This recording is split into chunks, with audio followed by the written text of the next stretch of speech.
欢迎来到黎春正频道，请订阅频道，所以大家不要错过当天最热门的新闻。我们今天的时事通讯包括以下内容：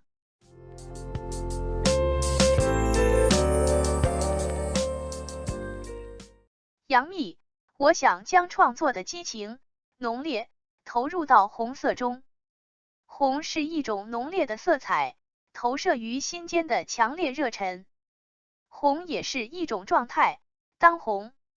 红还有它的双面，这色彩使人热血沸腾，亦令人迷失其中。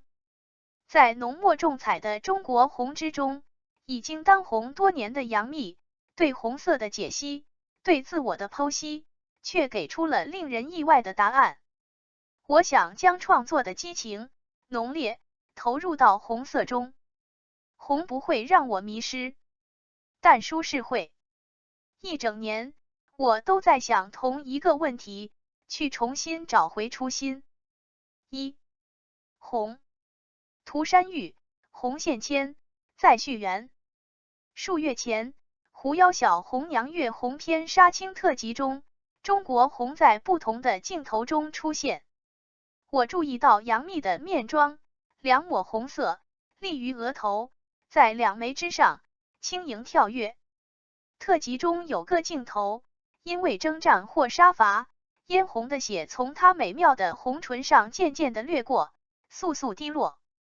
不同的桥段与场景中，她身着不同的红衣，红衣层次纷纷叠叠，最后均落于精巧的手工上。她的多套衣着，红亦或与青白相映，繁复的图案映衬的始终是涂山红红守护者的心。狐妖杀青2个月后，我来到杨幂的面前，与她未见2年有余。机缘交错，是北京的隆冬，气温维持在零下10摄氏度，四野罡风烈烈，生物们都瑟缩了，只偶然见1、2只喜鹊或麻雀，绝不畏寒，嗖的一下，从一个枝头忽而飞向另一个枝头。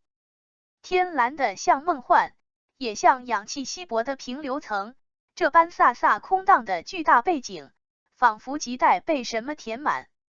走入影棚，四下看去，化妆间铺展整面墙的镜子，柔和的光晕中，众人围拢着一个人，正一点点精心打造妆容。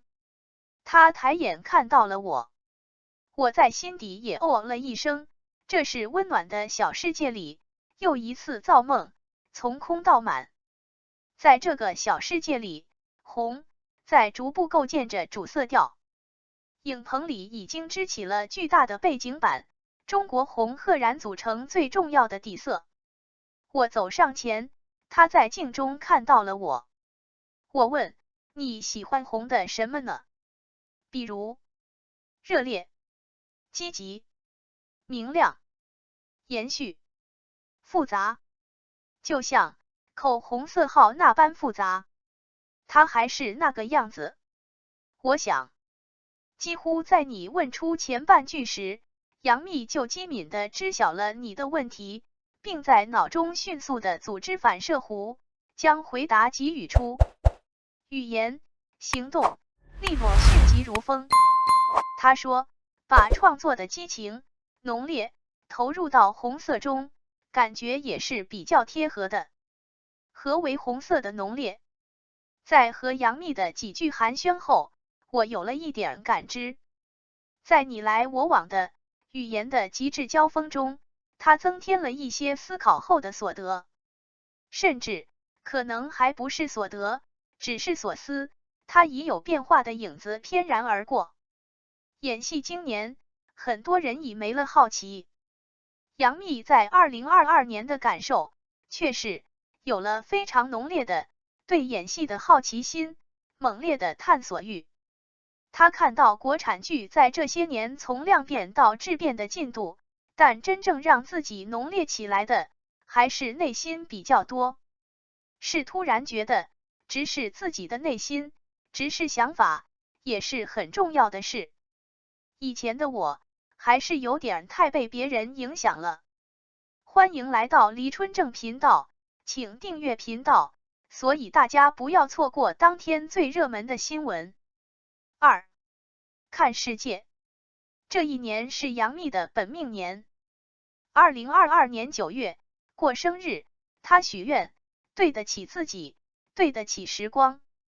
今年我一直都很喜欢红色，可能是本命年的关系。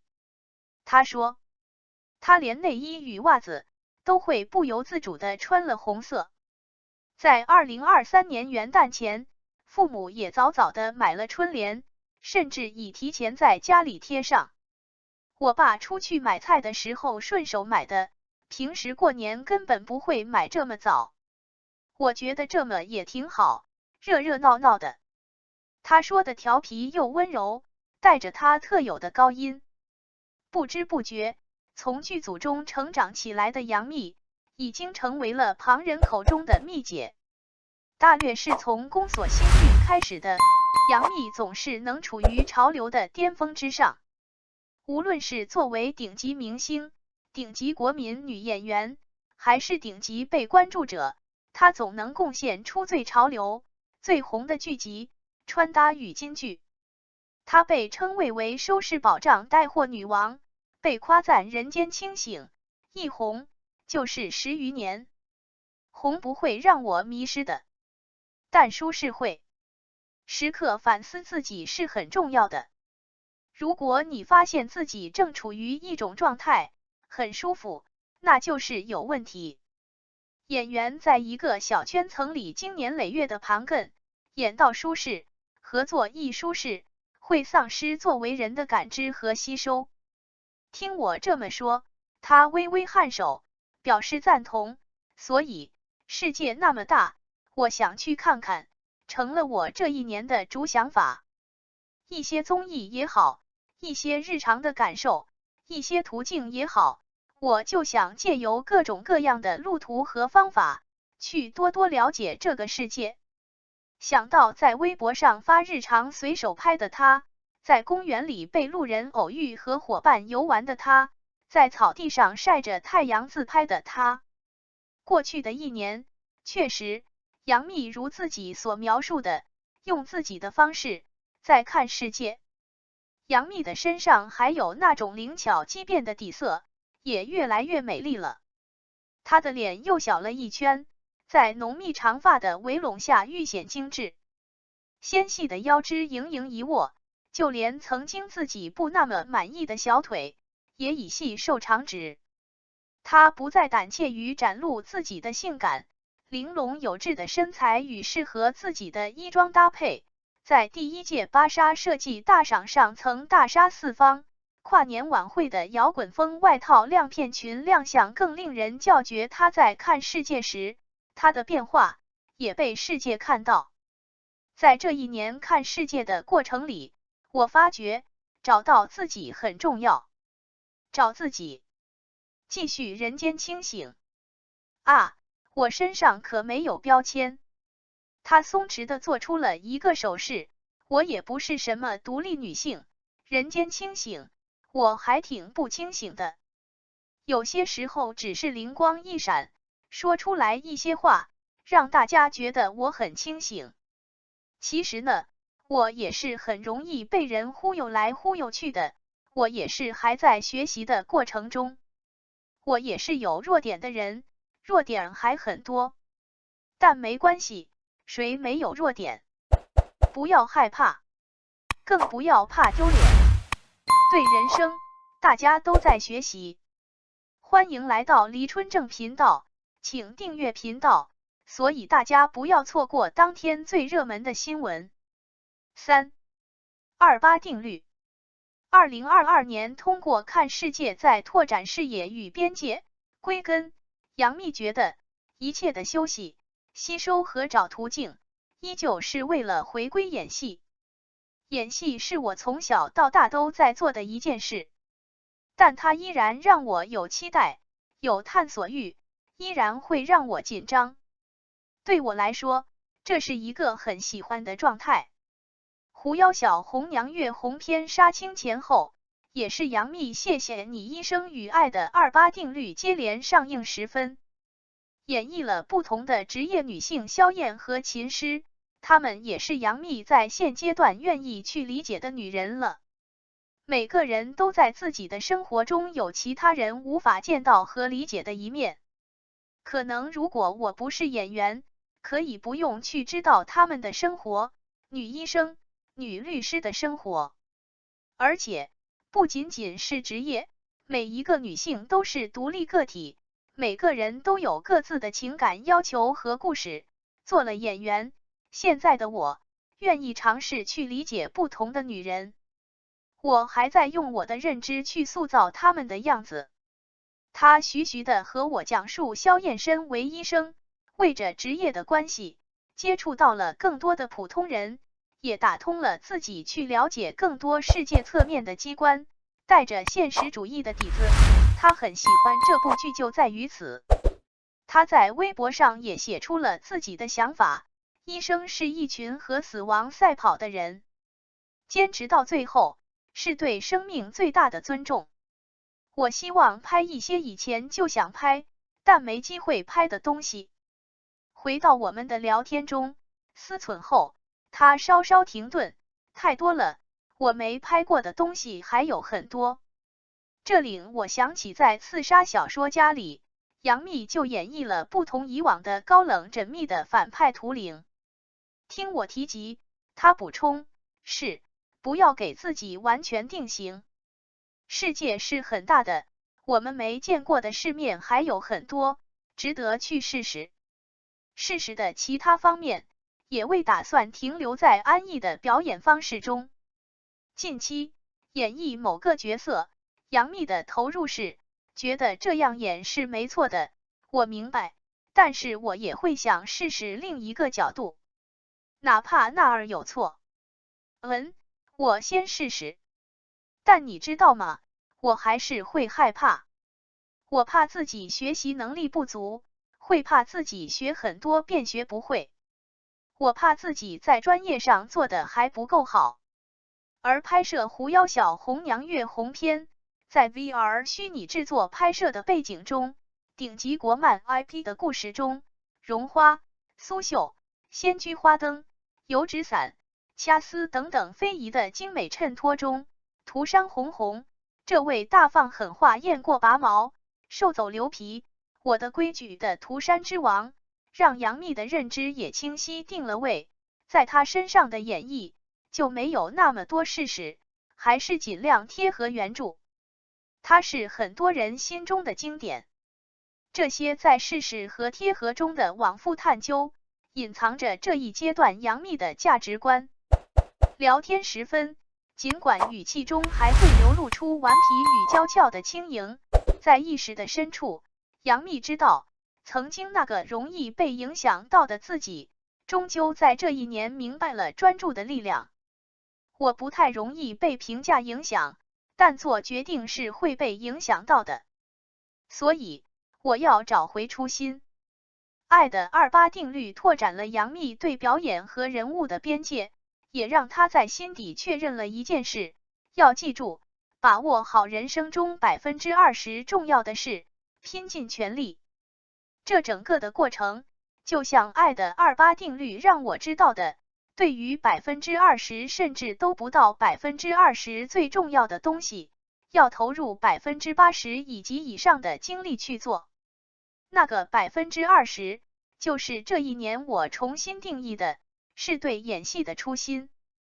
除了这个初心，其他的人，可能是身边和亲近的人，对你说一些话，对你的影响，不管是好的还是坏的，那些都不是最重要的。欢迎来到黎春正频道，请订阅频道，所以大家不要错过当天最热门的新闻。4. 初心。找回初心的愿望，为何会在此刻？每个人每个年龄都会遇到一些事情，可能我只是巧了，在今年遇到。想从杨幂的口中听到一些故事或者心态的细枝末节，或试图从盘根错节中找出她变化的起因以及点滴，不是一件易事。这个一早就说戒了情绪的人，很少留恋过去，也不容易后悔，更不会沉溺和追寻往昔的一花一叶。没有什么决定是一瞬间形成的，也不是一件事、一句话就让你做了决定，那一定是一个累积的过程。他更愿意说说现在的体悟，重新出发，寻觅初心，在任何时间都不晚，只要有一颗想要一直成长和学习的心，什么时候开始都来得及。不过，翻开杨幂的微博，寻觅过往和现在的交相辉映，会发现宝藏。在早年的微博中，她曾经写下，这个世界对于心态好的人就是个大游乐场，越刺激越好玩；对于胆小鬼，那就是地狱，随时随地都会受伤。所以，你觉得自己在什么样的世界里，取决于你是个什么样的人。所以，对此时的杨幂来说，世界还像冒险刺激的游乐场吗？依然可以。你还可以当成一个打游戏刷副本的过程，有下一个 boss 在等你。他说，我的困惑在于，游乐场多么惊险有趣，在其间嬉笑玩耍，也有腻味了的一刻。对很多人来说，一次、2次、3次，游乐场的魅力会逐级递减，甚至消失。不过，也有人会1次、2次、3次，一直玩下去，主动的乐在其中。我可能是后者吧。对我来说，这个大游乐场的项目虽然已经知道，我还是愿意带着不同的角度再去玩一遍。花儿与少年4的旅途中，杨幂也留下了自己的回忆。当北京女孩杨幂从10平米的胡同房搬到第一个楼房时，爸爸就对她说，记住你的第一个房子。有一天不管你住得多高，你能不能回到这个房子？杨幂当时的回答是，可以。而现在呢？依然可以。有一天，即使是极低的概率，即使失去了一切，依然可以回到原点，重新开始。她很肯定，对，这也是一个重拾初心的过程。从一开始你就知道自己为什么走这段路，在开始走这段路时你也知道，这和你住多大的房子其实没有什么关系。然后，他不再对我的问题做出最及时的反应，他打算想一想再给出答案。于是，在化妆间里，在被贴双眼皮贴和涂指甲油的间隙里，他给了我一个无奈的笑。我认真思考的时候就要贴眼皮贴了，要涂指甲油了，对初心真的是非常分心。开了一个小小的玩笑，他用现场当下发生的小事举着例子，你看，不管是大事情的干扰，还是小事情的干扰，现在的干扰或是未来的干扰，总会有感觉到没办法的时候。静静的等待着，等待那些纷纷杂杂的小干扰从他的世界里尘埃落定，他在成名的意识里做出自己最终想要诉说的一个考虑了很久的回答。1-2分钟后，他定定神，看向我。一开始我的想法是很单纯的，就是想拍好戏，拥有更多好的机会，去塑造好的角色。慢慢，时间长了，或者说在舒适区待久了之后，会有越来越多的问题，越来越多的干扰。很多时候都知道这个是干扰，但是要如何屏蔽掉这些干扰带来的负能量？比如某一天被干扰了一下，我觉得没事，就过去了，但心头会留下一个坑，下一次，再下一次，会想，怎么又发生了这些？能不能让我好好的做一件事？不仅仅是在剧组里发生，还有一些外界的环境干扰项。其实你只是想单纯的拍个戏，这些会让你变得复杂，或者将这件事情变得复杂。有这些打扰和阻碍的同时，还要屏蔽掉这些打扰带给你的一些负面情绪，要屏蔽掉这些东西，然后再去重新回到角色里。这是一个学习的过程，但这些事是我必须要做的。今年一整年，我都在思考这些问题。作为采访者，我停下了手中所有的动作，聆听着他。他也在专注而认真地阐述着。他的脸上有了一种平素少见的严肃感，我知道那是因为什么。讨厌这些事情没有用，这是我们每个人都要经历的事。杨幂说，只是自己做了演员，这些干扰项变得显性而突出而已。他的同理心依然旺盛，每个人做自己的职业，都会遇到类似的事。所以好吧，这就是一个需要和自己的心和解的过程。我依旧在学习。答案已经找到，下一步就是行动了吧。曾经被干扰项所困扰的杨幂，下一步会让我们看到一个专注力满满的自己吗？她走入一片红色的海洋里，开始拍摄。在冬日的凛冽中，红成为最浓烈鲜明的色彩。她的话语也给我留下了同样的印记。在脑海里，我开始勾勒出一点一点期待。感谢您观看视频。如果您觉得本时事通讯有用，请不要忘记点赞、评论和订阅。祝您生活愉快，充满活力。再见。